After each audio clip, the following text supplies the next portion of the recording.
Hello everyone, स्वागत है आप सभी का यूट्यूब चैनल ऑरेकल क्लासेस में।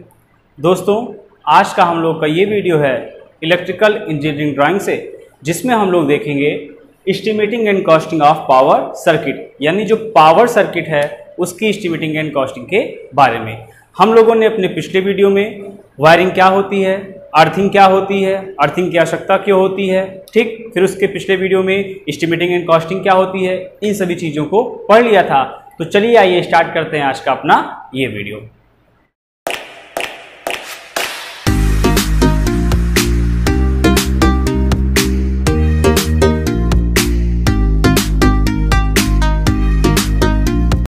तो चलिए सबसे पहले हम समझते हैं कि पावर सर्किट और लाइट एंड फैन सर्किट में डिफरेंस क्या होगा और ये पावर सर्किट कितने प्रकार की होगी। ठीक, देखिए, जब सर्किट को क्लासिफाई किया गया तो आप उसमें बोल सकते हैं, एक हम लोग की होती है light and fan circuit, light and fan circuit, और दूसरे में आता हम लोग का क्या, पावर सर्किट। अगर इस पावर सर्किट को हम फिर से क्लासिफाई करें तो दो और भागों में बांट सकते हैं। देखिए कौन कौन से, तो लाइट एंड फैन से तो हम लोग वाकिफ हैं। लाइट एंड फैन का मतलब क्या है, ऐसे सर्किट जिसमें आपके लाइट, फैन और 100 वाट या 500 वाट से कम रेंज के जितने भी डिवाइसेस हैं, जितने भी इक्विपमेंट हैं, उन सभी को जब लगाएंगे तो वो सर्किट हम लोग की कहलाएगी लाइट एंड फैन सर्किट। ठीक, जैसे 150 वाट का कोई चीज़ है तो वो भी लाइट एंड फैन में ही आ जाएगा। लेकिन 500 वाट के अधिक वाले जो भी आएंगे वो सब किस में आएंगे, आपके पावर सर्किट में आएंगे, या पावर सर्किट में आएंगे, पावर डिवाइसेस कहलाएंगे। ठीक है, तो देखिए अगर पावर सर्किट है तो वो दो प्रकार से हो सकती है। एक तो आपके डिवाइसेस हो सकते हैं जो कि अधिक वाटेज के हों, उनको हम लोग पावर सर्किट की रेंज में रखेंगे, और दूसरे ऐसे डिवाइसेस हो सकते हैं जो हमको पावर दे रहे हैं। जैसे अगर कहीं मान लीजिए आवश्यकता है जनरेटर की, जनरेटर भी किस में आएगा, पावर सर्किट के अंतर्गत ही आएगा। या फिर बड़ी बड़ी फैक्ट्रीज हैं, आपके कारखाने हैं, इंडस्ट्रीज हैं, तो वहां पे हम लोग ट्रांसफार्मर भी लगाएंगे। ठीक, बड़े बड़े मोटर्स भी लगाएंगे, तो वो सभी आपके किस में आएंगे, पावर सर्किट में। तो इसलिए पावर सर्किट को दो भागों में बांटा गया। एक में हम ऐसी चीजों को रखेंगे जो हम लोग की ऐसी डिवाइसेस हैं जो हाँ अधिक वाटेज की तो हैं लेकिन बहुत ज़्यादा नहीं हैं, और सेकंड कैटेगरी में हम ऐसे डिवाइसेस को रखेंगे जो आपकी बहुत अधिक पावर रेटिंग की हो जाएंगी। एग्जांपल से समझते हैं तो शायद और अच्छे समझ में आए। जैसे आपके घर में क्या हो गया, फ्रिज, घर के लिए एसी, एसी मीन्स यहाँ पे एयर कंडीशनर से है। ठीक, आपके घर का इंडक्शन मोटर, तो ये सब किस में आएगा, फर्स्ट टाइप की पावर सर्किट में आएगा। लेकिन अगर हम लोग बात कर रहे हैं जनरेटर की, ठीक, ट्रांसफार्मर की, है ना, तो ये सब किस में आएगा। जैसे मान लीजिए कोई फैक्ट्री है, वहां पे लगा हुआ है क्या, रोटरी कन्वर्टर, तो ये सारी चीजें किस में आएंगी, पावर सर्किट की सेकंड वाली रेंज में आ जाएंगी। है दोनों ही पावर के लिए, लेकिन ये वाला आपका इस फर्स्ट वाले की तुलना में अधिक पावर के लिए डिजाइन किया जाएगा। तो इसीलिए जो पावर सर्किट है उसको दो भागों में बांटा गया है। ठीक है, तो देखिए कुछ तो सेकेंड ईयर में हम लोग पढ़े थे बेसिक चीजें, उसको हम लोग रिवाइज कर लेते हैं जिससे थोड़ा सा आसान रहेगा हम लोग को समझने में। ठीक, तो इसको रफ कर रहे हैं। देखिए डिफरेंस क्या पढ़े थे, ऐसी circuit light and fan circuit कहलाएगी जिसमें कोई भी पावर डिवाइसेस कनेक्ट ना किए गए हों। ठीक है, अब जो भी लाइट एंड फैन सर्किट होगी इसमें जो आपका मैक्सिमम पावर होगा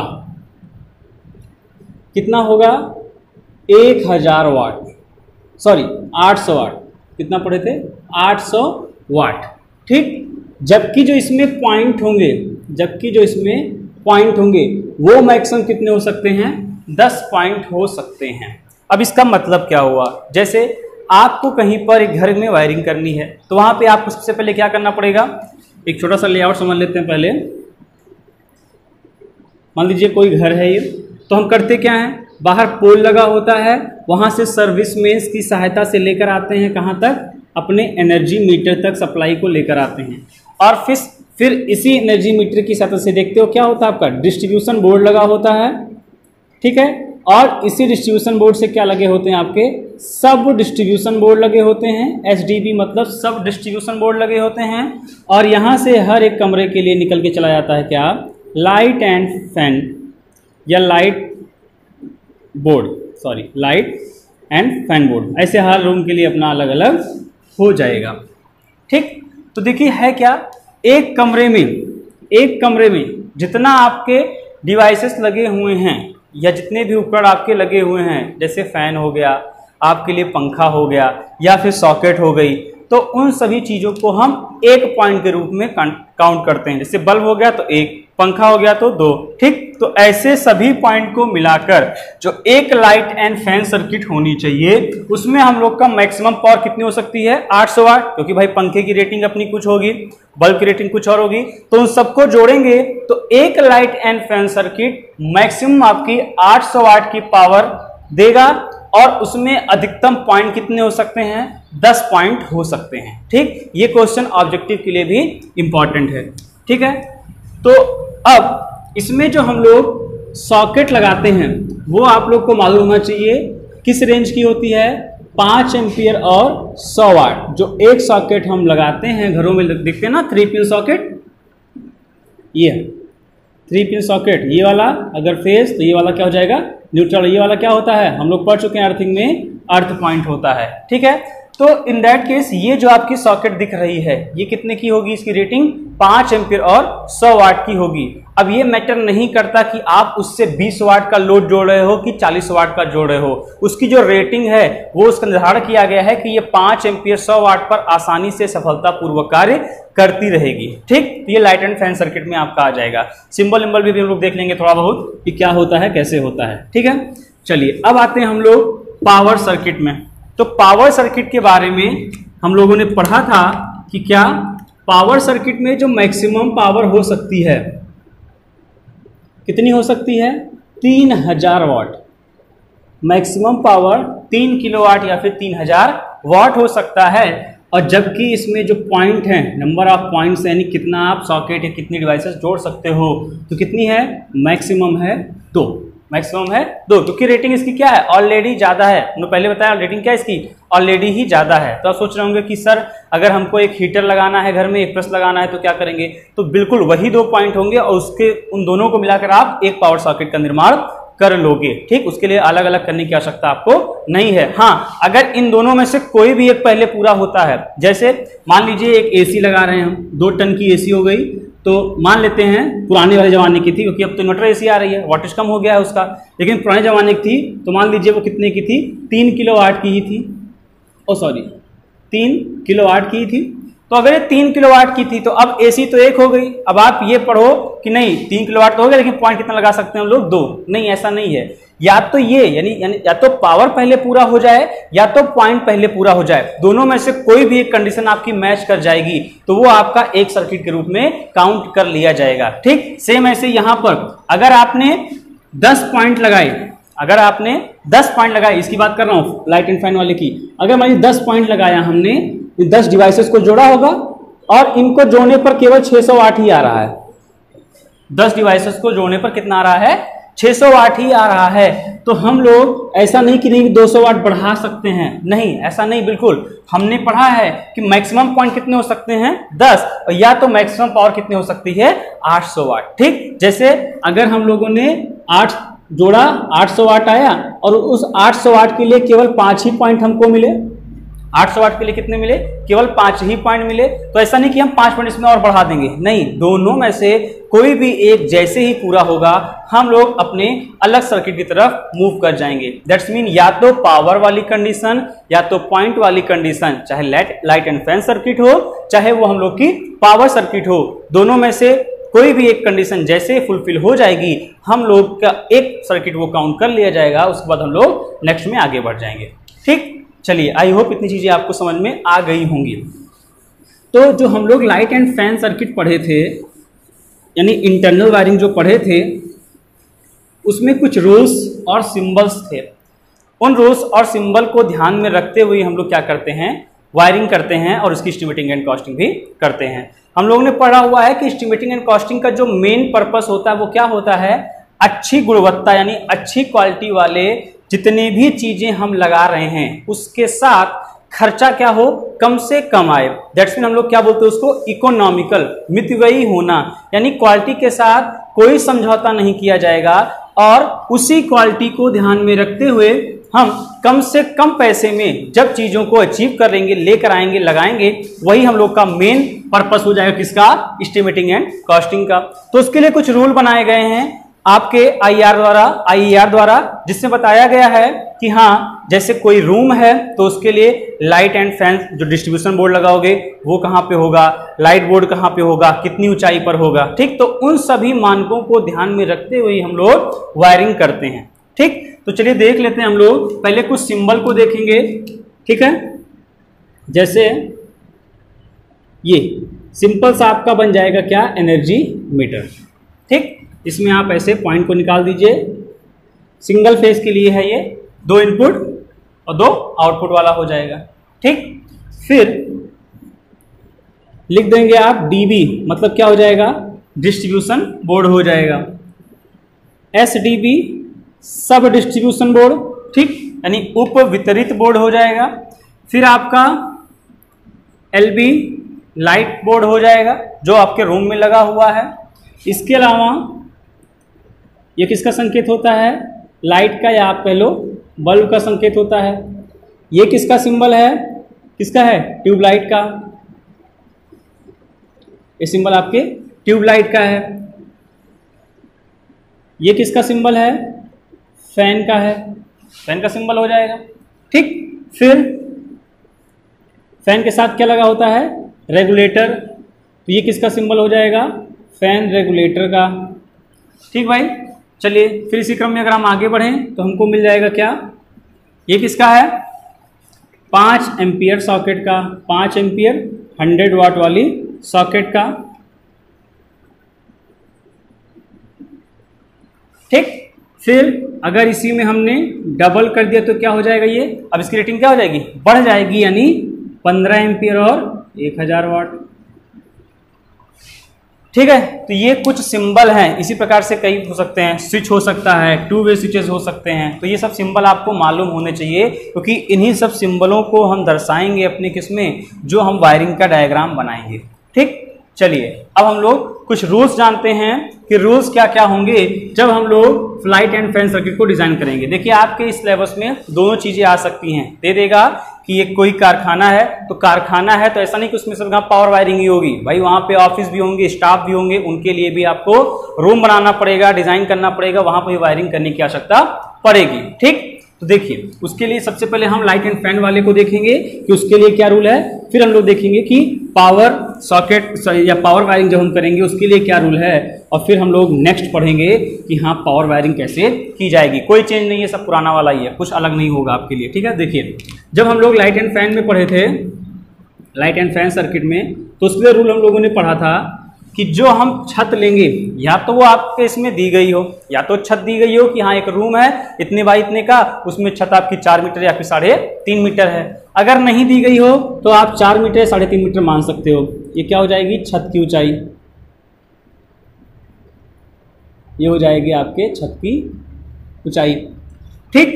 फिर अब छत की ऊंचाई तो हो गई, अब उसमें क्या करोगे, वायरिंग करोगे, ठीक है। दीवार की मोटाई भी आप मान सकते हो 0.35 से लेकर 0.35 ही रखो, 0.5 ज़्यादा हो जाएगी, 0.35, ये सब मीटर में आ रहा है आपका, 0.35 मीटर, 9 इंच वही होता है, 9 इंच के आसपास आएगा। ये आपके दीवार की मोटाई है,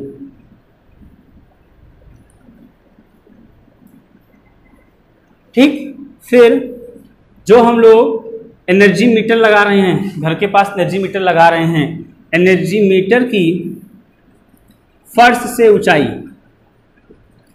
फर्श से ऊंचाई, देखिए 2 ऊंचाई बताई जाती है, एक होती है छत से, एक होती है फर्श से। तो हम लोग ये आपका घर है तो उसमें जो फर्श है, हम फर्श से ऊंचाई बता रहे हैं, यानी यहां से कितनी ऊंचाई पर ये होगा, ठीक है।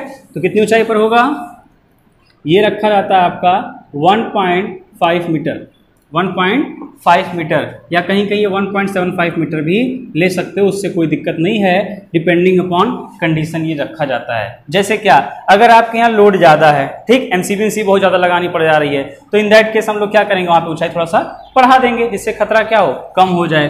फिर जो डिस्ट्रीब्यूशन बोर्ड आएगा, डिस्ट्रीब्यूशन बोर्ड की फर्श से ऊंचाई कितनी ली जाएगी, 1.25 मीटर, या फिर अगर 1.75 ले रखे हो तो कितना हो जाएगा, 1.50 मीटर। ठीक, यानी देखिए आप अब इसकी ऊंचाई क्या हो गई, थोड़ी सी कम हो जा रही है। ठीक है, फिर ऐसे ही जब आप लाइट एंड फैन की बात करोगे, या तो वो या फिर जब हम लोग रूम में ही, जो आपका कमरा होता है, जैसे कोई रूम है, उसमें एक पावर सॉकेट देनी है आपको, जिससे ठंडी में हम लोग एसी या गर्मी में एसी चला सके, ठंडी में हीटर चला सके। ठीक है, तो उसके लिए जो हम लोग पावर सॉकेट रखेंगे, अब हाँ, वो लाइट एंड फैन में नहीं आएगा, बल्कि किस में आएगा, ये अपना अलग आएगा, पावर सर्किट में आएगा। तो पावर सॉकेट के लिए जो भी बोर्ड होगा उसकी ऊंचाई हम लोग रखेंगे 1.3 मीटर, ये मिनिमम बताई जा रही है। और सब कहाँ से है, फर्श से है। ये सभी ऊंचाई जितनी बताई गई आपकी सतह से है, ऊपर से आपको नहीं लेना है। ठीक, चलिए अब ऊपर से क्या लेना उसकी बात कर लेते हैं। छत से कितना, 0.5 मीटर, छत से 0.5 मीटर नीचे हम लोग क्या मानेंगे, पंखा। पंखे की जो ऊंचाई होगी या पंखे कहाँ लगाएंगे, तो छत से 0.5 मीटर की नीचे लगा दिया जाएगा। यानी छत है तो छत से 0.5 मीटर नीचे, ये सतह से नहीं लिया जा रहा है। ठीक, पंखा उल्टा थोड़ी लगाओगे, ऊपर से लगाओगे। फिर इसके अलावा दो कॉन्सेप्ट अपने दिमाग में बैठा के रखिए। अब देखिए, जब अगर ये 0.5 मीटर पे हो गया तो छत कितनी माने थे, 4 मीटर की माने थे, कितना बच रहा है अब, 3.5 मीटर बच रहा है ना। तो जब भी आपको किसी भी रूम में, ये मान लीजिए रूम है हम लोग का, अब पंखा लगा दिया, देखो छत इसी को मान रहे हैं भाई हम, ठीक है, छत हो गई, यहाँ पे हमने पंखा लगा दिया। हालांकि पंखा बीच में लगेगा रूम में, लेकिन समझाने के लिए आपको यहाँ बना रहे हैं।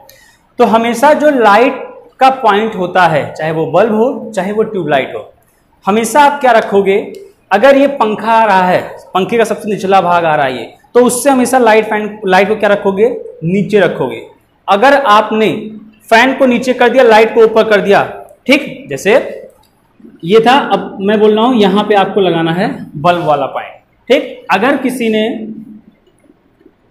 ये लगाया बल्ब और यहां लगा दिया फैन, तो अब होगा क्या, देखो जब भी बल्ब से प्रकाश निकलेगा तो ये इससे टकराएगा और पूरे कमरे भर में पंखे की परछाई आपकी पहुंचना स्टार्ट हो जाएगी। ठीक, तो आप जब बढ़ोगे या कुछ भी काम करोगे तो आपको सब गोल गोल घूमता हुआ दिखाई पड़ेगा कि पंखे क्या हो रही है, परछाई पड़ रही होगी। तो इसलिए आप हमेशा ध्यान रखिएगा कि लाइट जो होती है वो फैन से क्या होती है, नीचे लगाई जाती है। ठीक, तो अब इतना आसान हो गया, अगर ये समझ गए तो अब आप जब वायरिंग करोगे तो जो हॉरिजॉन्टल वायरिंग करोगे, भाई तार क्या होगा आपका, जैसे रूम है, डिस्ट्रीब्यूशन बोर्ड हो गया, तार ऐसे जाएगा। ये काली कौन सी होती है, हॉरिजॉन्टल वायरिंग कहलाती है। ये वाली कौन सी होती है, वर्टिकल वायरिंग कहलाती है। तो जब आपने फैन को ऊपर और लाइट वाले क्या रखा, नीचे रखा है, तो उसकी वायरिंग में भी क्या आएगा, डिफरेंस आ जाएगा। ठीक, बस इन्हीं सब चीजों को ध्यान में रखो, तार कैलकुलेट करते हुए चले जाओ, कितना तार लगना है अभी आपने आप निकाल लोगे। ठीक, फिर देखिए क्या चीज हमको ध्यान में रखना होगा, जब हम लोग अब वायरिंग ले जा रहे हैं, है ना, कहीं कहीं पे हम लोग क्या करते हैं, सतह से बाहर वायरिंग करते हैं, और कभी कभी हम लोग क्या करते हैं, कट करके वायरिंग करते हैं। वायरिंग भी कई प्रकार की हो जाती है। तो उसमें करना क्या है, जब हम हॉरिजॉन्टल वायरिंग कर रहे होंगे तो हॉरिजॉन्टल वायरिंग में हमको इन दोनों के बीच में, यानी दो हॉरिजॉन्टल वायरिंग के बीच में मिनिमम 10 सेंटीमीटर का गैप हमको रखना आवश्यक होगा, अगर आप अलग अलग ले जा रहे हो तो। ठीक, घरों में तो ऐसा नहीं होता, घरों में क्या होती है, एक ही कंड्यूट होती है, उसी के अंदर से आप लेके चले जाते हो, क्योंकि तार क्या होते हैं, पतले पतले होते हैं। लेकिन जब हम पावर वायरिंग पढ़ रहे होंगे, वहां पे क्या होगी, तार की मोटाई ऑटोमेटिक बढ़ जाएगी, क्योंकि सब कैसे हैं, पावर सर्किट में आ रहे हैं, तो करंट का मान क्या होगा, ज्यादा होगा। P बराबर VI cos phi, V और cos phi को कांस्टेंट रखेंगे तो पावर जैसे बढ़ेगी, I का मान क्या होगा, बढ़ जाएगा। तो हॉरिजॉन्टल वाले में कितना डिस्टेंस रखेंगे, ये क्वेश्चन पूछाता है, मिनिमम 10 सेंटीमीटर का गैप रखा जाएगा। जबकि जो वर्टिकल वाले होंगे इसमें हम लोग कितना रखेंगे, मिनिमम 15 सेंटीमीटर का गैप रखेंगे, दो हॉरिजॉन्टल या फिर दो वर्टिकल वायरिंग के बीच में। ठीक, ये रूल्स आप याद रखिएगा। और एक चीज याद रखिएगा, जब भी आप कंड्यूट की लंबाई निकालोगे, कंड्यूट की लंबाई जो भी आपकी आ रही है, अब उसको तो निकालना आसान ही है। अब आप क्या किए, देखिए इसे 1.75 मीटर चले, 147 mm पे चले, ठीक। तो वो आया, उसको जोड़ लो। अब देखो कैसे आप ला रहे हो ये भी डिपेंड कर रहा है। जैसे क्या है, कोई ऊपर से छत काट के लेके आ रहा है दीवार से, तो अब आप 4 मीटर की ये ऊंचाई थी, उसमें से आपने कहा कि हम ये सतह से लगाए हुए कितना 1.5 मीटर पे, ये कितना बचेगा 2.5 मीटर बचेगा। तो अगर आप ऊपर से लेके आ रहे हो तो आपको ये तार, ये कंडक्ट गिनना पड़ेगा, नीचे से ला रहे हो तो क्या करना पड़ेगा आपको, ये वाला काउंट करना पड़ेगा। तो वो आपके ऊपर है, आप जैसा वहां पे मेंशन किए हो उस हिसाब से तार को जोड़ लो। ये तो कोई भाई आसान सी चीज है, प्रैक्टिकल चीज है कि जोड़ना कैसे है आपको, ठीक। जहां से तार लेके आ रहे हो, पाइप लेके आ रहे हो, उतना जोड़ते हुए चले जाओ। ध्यान क्या देना था कि जब आप कंडक्ट को एक रूम से दूसरे रूम में लेकर जाओगे, ठीक, जैसे भाई ये हम लोग की दीवार होगी ऐसे ही, एक रूम इधर एक रूम उधर है, तो जब इधर से काट कर उसको उधर लेकर जाओगे तो कंडक्ट जो है वो भाई इसके बीच में भी तो पड़ी होगी, है ना। तो ये कितना हो जाएगा, इसकी मोटाई कितना मान लिया हम लोग 0.35 मीटर। तो जहां जहां आप एक रूम से दूसरे रूम में लेकर जा रहे हो वायरिंग को, वहां पे हम लोगों को 0.3 मीटर का और एक्स्ट्रा ऐड कर लेना है, ठीक। चलिए फिर जो कंडक्ट आप निकालोगे उसमें हम लोग मान लीजिए x लंबाई आई, तो उसका हम लोग 10% हम अतिरिक्त रखेंगे।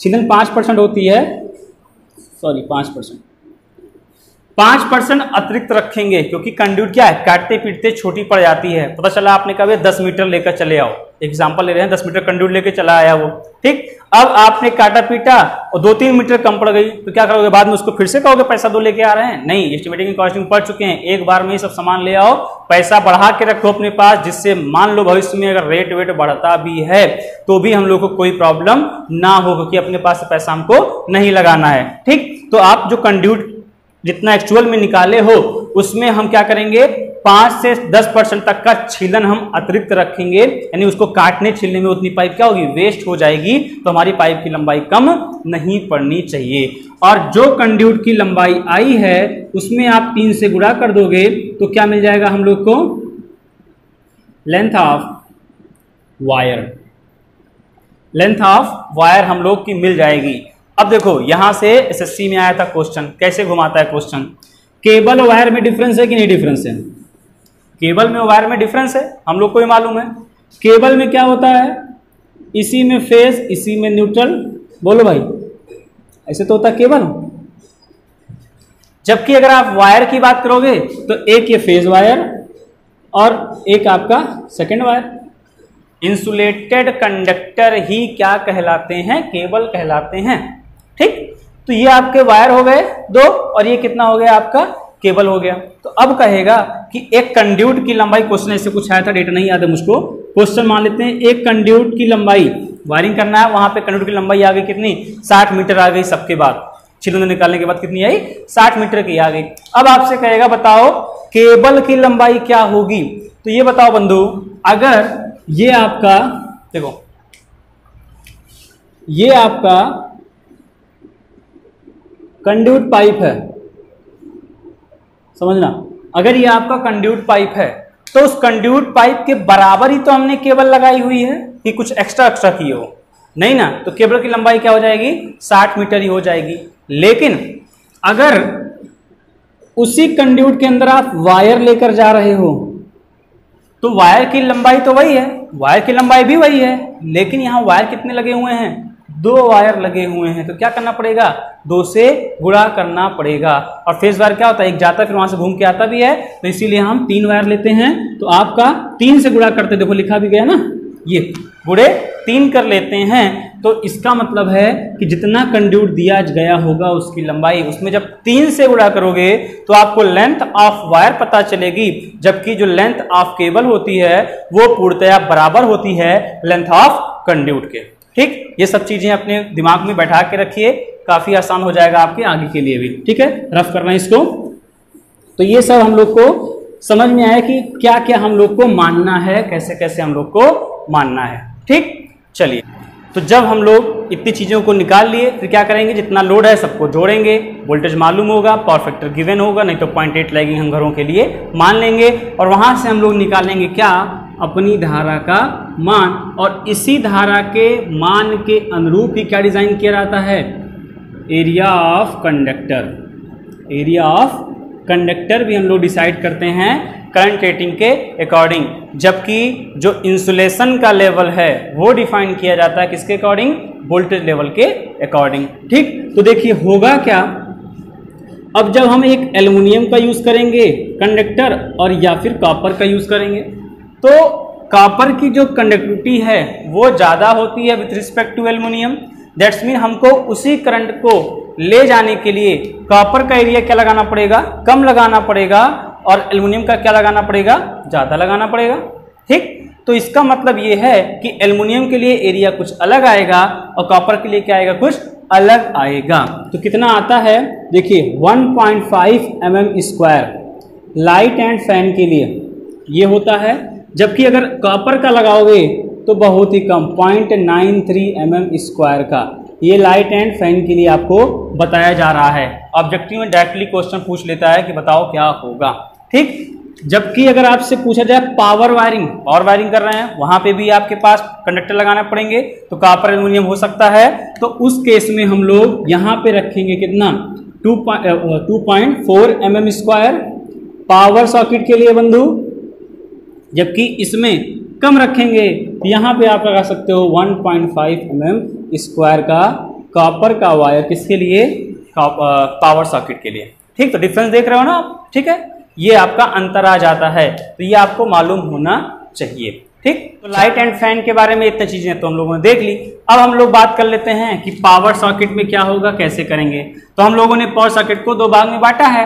एक में बांटा है ऐसी चीजें जो हम लोग की केवल अधिक पावर रेटिंग की हों, जैसे हम लोग के घर में लगा हुआ फ्रिज हो गया, कूलर हो गया, है ना, आपका हीटर हो गया, इन सब चीज़ों को रखा गया था। जबकि सेकंड श्रेणी में आपका इंडस्ट्रीज में जनरेटर लगे हुए हैं, ट्रांसफार्मर्स लगे हुए हैं, रोटरी कन्वर्टर्स लगे हुए हैं, सिंक्रोनस मोटर लगे हुए हैं, इन सभी चीज़ों को रखा जाएगा। तो जब हम लोग पावर वायरिंग करेंगे तो उसके लिए कुछ अलग नियम हो जाएंगे। ठीक, क्या होंगे उसको भी हम लोग यहीं पर सुन लेते हैं, समझ लेते हैं। देखिए, कुछ अलग नहीं करना है, जैसे जैसे रूल आपको लाइट एंड फैन के लिए बताए गए हैं, मतलब कुछ ऊंचाई फिक्स होगी, कहाँ पे लगाना है, कैसे लगाना है, उन्हीं सब नियमों को ध्यान में रखते हुए पावर की वायरिंग भी की जाएगी।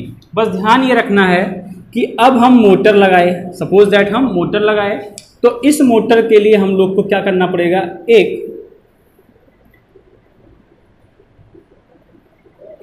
इस मोटर के लिए हम लोग को एक TPIC, अगर 3 फेज का है तो ट्रिपल पोल आयरन क्लीट, फिर स्टार्टर, क्योंकि स्टार्टर तो लगाना ही पड़ेगा मोटर के लिए, इन सब चीज़ों को भी एक्स्ट्रा लगाना पड़ेगा। अब ये सब बता क्यों रहे हैं, क्योंकि ये सब चीज़ों को ही तो पैसा जोड़ोगे, आप बताओगे कि हाँ भाई इतना इतना चीज़ लगाएंगे, तभी तो 8-10 हज़ार रुपये का बिल बना के दोगे, है ना। मालूम होना चाहिए क्या क्या लग रहा है। नहीं पता चला मोटर लगाए और उसमें TPIC जोड़े ही नहीं थे, पता चला बाद में लेकर चले आए, तो ऐसा नहीं करना है। सब चीज़ों को पहले लिख डालना है। तो इन सभी चीज़ों को जब आप लगाओगे तो जो आपका मेन बोर्ड होगा, मेन बोर्ड जो है, अगर इसके पीछे और आगे, देखो होता क्या है, मेन बोर्ड है और कैसा है, हम लोग पढ़ रहे हैं पावर वायरिंग पढ़ रहे हैं, पावर सर्किट है, तो वहाँ पे रेटिंग क्या होगी, हर चीज़ की ज़्यादा होगी, वोल्टेज भी क्या आएगा, ज़्यादा आएगा, 415 वोल्ट आएगा। ठीक, घरों में कितना 240 वोल्ट, इंडस्ट्रीज में यहाँ पावर सर्किट पढ़ रहे हैं, बड़ी बड़ी मशीनें वो 415 वोल्ट पे आपके ऑपरेट करेंगे। तो 415 वोल्ट है, तो ऐसा लापरवाही से काम नहीं चलेगा। तो वहाँ नियम ये बोला जाता है कि जो आपका मेन DB लिखते हैं, मेन डिस्ट्रीब्यूशन बोर्ड है, उसके आगे, यानी ये मीटर बोर्ड लगा है, उसके आगे यहाँ लगभग 1 मीटर का खाली स्थान होना चाहिए। ऐसा नहीं कि वहां पे कुछ रख दियो, दूर से आप स्विच को ऑपरेट कर रहे हो, नहीं, उसके आसपास कोई भी चीजें नहीं रखी होनी चाहिए, हम इजिली जाएं वहां से स्विच को ऑपरेट कर सके। क्योंकि होता क्या है, शॉर्ट सर्किट हो गया, MCB लगी हुई है, बाई चांस ऑपरेट नहीं करेगी, ठीक, या कुछ हो जाता है, तो हमें प्रॉपर स्पेस मिलना चाहिए कि हम जाके वहां से मैनुअली ही उसको ऑपरेट कर सकें। ठीक है, तो ये हो गया। फिर अगर हम लोग का जो सब डिस्ट्रीब्यूशन बोर्ड है, होता क्या है, कनेक्शन चेंज करने पड़ते हैं, या फिर इंसुलेशन कट जाता है, या जो है हम लोग केवल वायर को जोड़ देते हैं, उस पर इंसुलेशन नहीं लगाते हैं, टेप नहीं लगाते हैं। तो अगर उसके पीछे बेयर्ड कंडक्टर हैं, यानी नंगे चालक है जिसपे इंसुलेशन नहीं लगा है, तो इस सब डिस्ट्रीब्यूशन बोर्ड के पीछे 0.75, ये दूरी याद रखना भाई, 0.75 मीटर की दूरी पीछे खाली रखी जाएगी, जबकि डिस्ट्रीब्यूशन बोर्ड के आगे हम लोग लगभग 1 मीटर का गैप रखेंगे। वहां पे कोई चीजें नहीं होना चाहिए, वो खाली स्थान होना चाहिए। समझ में आ गया होगा क्यों? बेड कंडक्टर है, किसी को खतरा ना हो इसलिए क्या है 0.75 मीटर का गैप रख दिए। अब लोग सोचते हैं क्या नहीं कुछ रख दो सामान कोई जाएगा नहीं, आप डिस्टेंस बना के रखो, हो सकता है सामान रखो कोई हटा के चला जाए, है ना। तो वो आप वहां पे मेंटेन रखो डिस्टेंस, कितना यहाँ पे खाली एरिया हो दूर हो उसको आप पैक कर दो, बंद कर दो कि वो वहां पे कोई जाए ना। ठीक, ये आपके IR के रूल के अकॉर्डिंग बताया गया है। बाकी सारी चीजें वही नियमानुसार होंगी। ठीक, जैसे आपको एक छोटा सा एग्जाम्पल लेके समझा देते हैं कि क्या है। अब देखो, आप जब पावर वायरिंग कर रहे हो तो करंट की रेटिंग ज्यादा है, इन दैट केस अगर कोई खतरा हुआ तो आपको वहां पे अर्थिंग तो कंपलसरी ही है, वहां सोचना ही नहीं है कि करें कि नहीं, वहां पे करना ही करना है। जैसे मान लो आपको दे दिया कोई भी मोटर है 10 HP का, अब इसकी रेटिंग दे रखेगी कि ये मोटर आपका 440 वोल्ट 50 हर्ट्ज पर ऑपरेट कर रहा है, मान लो 1500 RPM की स्पीड वाला है। इसी को आपको लगाना है एक कारखाने में या कोई आपका रूम है कहीं भी बोल दिया, तो अब कारखाना शब्द अगर बोलेगा तो आपको वहां पे हो सकता है कमरे या जो रूम हॉल है उसका डिस्टेंस दे, हो सकता है ना भी दे। तो आप अपने दिमाग में रखना, ऐसा नहीं खाली एक ही मशीन वहां पे लगाएंगे, नहीं, हम लोगों को बड़ा साइज ही चूज करना पड़ेगा। मान लेते हैं एक हॉल है, यही कोई हो गया कितना 30 मीटर, 30 मीटर ज़्यादा हो गया, 25 कर लो, 25 मीटर, और यहाँ ले लो 10 से 15 मीटर, ये हो गया। हमको एक 10 HP का मोटर लगाना है, तो मोटर अब आप सोचो देखे भी होगे, मोटर जो चीज़ देखे हो बस वही चीज़ करते हुए चले जाओ, वायरिंग आपकी हो जाएगी। अब आप जब गए थे कहीं पर, आप गए होगे ट्रेनिंग करने, तो आपको क्या मिला होगा? मोटर जमीन में रखा था? नहीं ना, क्या था उसके नीचे बेस बनाया गया था, बेस बनाया गया था, उस बेस के ऊपर मोटर रखा गया था। यानी हम लोग का यहाँ पर एक बेस होगा, ऐसे कुछ बेस बना होगा। देखो भाई थोड़ा समझ लेना, उतना अच्छे से बन नहीं रहा है। ऐसे कुछ बेस होगा और उसके ऊपर ही हम लोग का ऐसे मोटर रखा गया होगा। तो ये बेस आप कह देते हो कि 0.5 मीटर ऊंचाई का बेस होगा, उसके ऊपर हम लोग मोटर को रखेंगे। यहाँ मेन एंट्री अगर इधर है तो इधर हम क्या कर रखे हैं, यहाँ पे हम लोग का AC मेन हो जाएगा, यानी मेन स्विच यहीं पे लग जाएगी, आपकी सप्लाई यहीं से आएगी आपकी। और मोटर में क्या लगेगा? स्टार्टर लगेगा, TPIC स्विच लगेगी, ट्रिपल पोल आयरन क्लिप, है ना, हैंडल से गिराते हो आप, तो स्टार्टर और TPIC, ठीक है, स्टार्टर और TPIC ये लगी होंगी। तो ये आपका एक है, तो एक ही मोटर आप छोटे से कमरे में भी लगा सकते थे, लेकिन नहीं, कारखाने शब्द का प्रयोग किया है। इसका सीधा सा मतलब है कि वहां पे अन्य मशीनें भी हो सकती हैं, तो हम लोग उसको ध्यान में रखते हुए एक बड़े से रूम में इसको डिजाइन करेंगे। अब मान लेते हैं इधर से हम कुछ जगह छोड़े हुए हैं, 4 मीटर है ना, लगभग 1 मीटर ये कवर कर लिया, तो ये कितना बचेगा 20 मीटर। तो 25 से पूरा था, इधर छोड़ दिए कुछ स्पेस, देखो स्पेस इधर भी छोड़ना पड़ेगा आपको। हर एक मशीनें होती है, इसके साथ कोई दूसरी मशीन लगानी है, उसके लिए भी क्या है, एक निश्चित दूरी आपको बनाकर चलनी पड़ेगी कि अगर 2 ऑपरेटर हैं तो वो आसानी से इसके आसपास से आ जा सकें, ऐसा नहीं कि एक गया दूसरा खड़ा रहे कि तुम निकल के आओ भाई तो हम जाए। ठीक, तो यही सब चीजें आपको ध्यान रखनी है। तो ये आज के लिए बस इतना ही रखते हैं। हम लोग नेक्स्ट वीडियो में देखेंगे, कुछ क्वेश्चन को लेकर समझेंगे कि पावर वायरिंग कैसे की जाएगी और अर्थिंग भी वहां पे करनी कंपलसरी हो जाएगी। अब देखो इसमें अर्थिंग शब्द बोला नहीं गया होगा, बोला होगा 10 HP का है, इतना इतना है, आप वायरिंग आरेख बनाकर दिखाओ, एस्टिमेटिंग एंड कॉस्टिंग भी करो। लेकिन आपको यहाँ पे अपने मन से ही अर्थिंग ऐड करनी पड़ेगी कि हम अर्थिंग भी करेंगे, हम अर्थिंग भी करेंगे। तो अर्थिंग को आप यहाँ पे मत दिखाओ, जो आपका स्कीम डायग्राम है वहां पे आप अर्थिंग को मत दिखाइए, बट जब हम एस्टिमेटिंग एंड कॉस्टिंग करेंगे तो वहां पे हमको जब टेबल बनाएंगे तो वहां पे लिखना पड़ेगा कि हाँ हम प्लेट अर्थिंग किए थे, तो उसके लिए हमको प्लेट की आवश्यकता पड़ेगी। प्लेट की आपको बताई गई माप कितनी होती है, 90 × 90 × 6.3 या 6.5 mm की, ठीक है। दूसरी 60 × 60 सेंटीमीटर और गुणे 3.25 या 3.15 mm की होती है। तो वो आप सब मेंशन करोगे, या पाइप अर्थिंग कर रहे हो तो उसके लिए आप अलग डायमेंशन को लिखोगे, कोयला लगेगा, क्या क्या चीजें लगने वाली हैं। तो इसमें देखो क्या क्या लिख सकते हो आप। सबसे पहले क्या किए, यहां से यहां तक, अब देखो वायर यही तो लेके आओगे, कंड्यूट सप्लाई वहां से यहां आएगी, यहां से यहां आएगी, यहां से यहां आएगी, तो वायर कंड्यूट का आप निकाल सकते हो। मान लेते हैं यहां से यहां तक कितना था, 10 मीटर रहा होगा, 10 मीटर ये हो गया, ये इतना कितना हो गया। अब देखो उसी हिसाब से बैलेंस करना, क्योंकि ये 5 यहाँ तक रखे हो, 10 से हो गए, कितनी आना चाहिए, 10 मीटर में ही आना चाहिए। तो ये मान लेते हैं कितना है, 2 मीटर की दूरी पर ये हो गया, यहाँ से 3 मीटर की दूरी पर ये हो गया, बाकी आपका यहाँ छोड़ दिया गया है ना।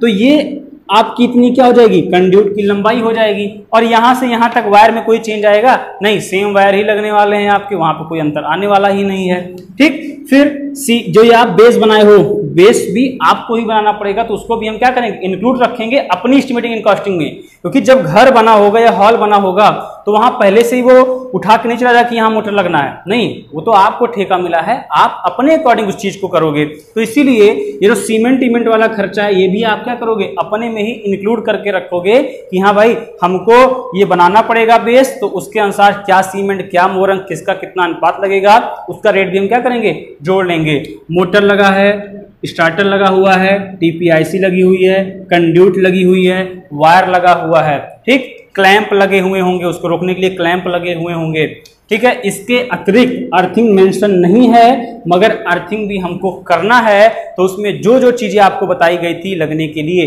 वो सभी चीजों को भी हम लिस्ट में इंक्लूड करेंगे और तब डेटा को प्रोवाइड कर देंगे कि हाँ आपको अगर 10 HP का लगाना है तो इतना खर्चा आपका 8 से 9-10 हज़ार रुपए का खर्चा आपके इसमें आएगा। ठीक, तो आई होप ये चीजें आपको समझ में आई होंगी। चलिए मिलते हैं हम लोग अपने नेक्स्ट वीडियो में, देखेंगे क्वेश्चंस को लेकर और समझेंगे कैसे हम लोग पूरा कंप्लीट करेंगे। ठीक, तब तक के लिए धन्यवाद।